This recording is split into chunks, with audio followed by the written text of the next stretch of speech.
கல்யாணத்துக்கு அப்புறம் நம்ம வீட்டிலேருந்து யாராவது நம்மளை பார்க்க வரேன்னு சொன்னாலும் சரி, நம்ம அவங்கள பார்க்க அங்கே போனாலும் சரி, என்னன்னே தெரியாது, கை கால் புரியாமல் ஒரே சந்தோஷமாக இருக்கும். நைட்டு படுத்தா தூக்கம் வராது.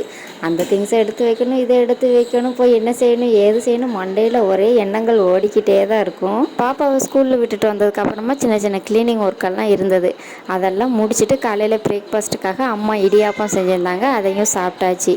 மதியம் லஞ்சுக்கு சிக்கன் தான் எடுத்துருந்தோம். அதில் கொஞ்சமாக சூப் செய்யலாம் அப்படின்ட்டு சிக்கன் கூட கொஞ்சமாக மஞ்சள் தூள், 4-5 சின்ன வெங்காயம், 2 பல் பூண்டை தட்டி சேர்த்துட்டு, ஹோல் கரம் மசாலா ஸ்பைசஸ், இஞ்சி பூண்டு பேஸ்ட்டு, உப்பு, அதுக்கப்புறமா ஒரு சின்ன சைஸ் தக்காளி, மிளகு ஜீரகம் 2ஐயும் லைட்டாக தட்டி சேர்த்துட்டு தண்ணி ஊற்றி அடுப்பில் வச்சு ஒரு 4-5 விசில் விட்டு இறக்கிட்டு, கொஞ்சமாக மல்லி இலையை கட் பண்ணி சேர்த்துக்கலாம். புதினா இருந்தால் கூட சேர்த்துக்கலாம்.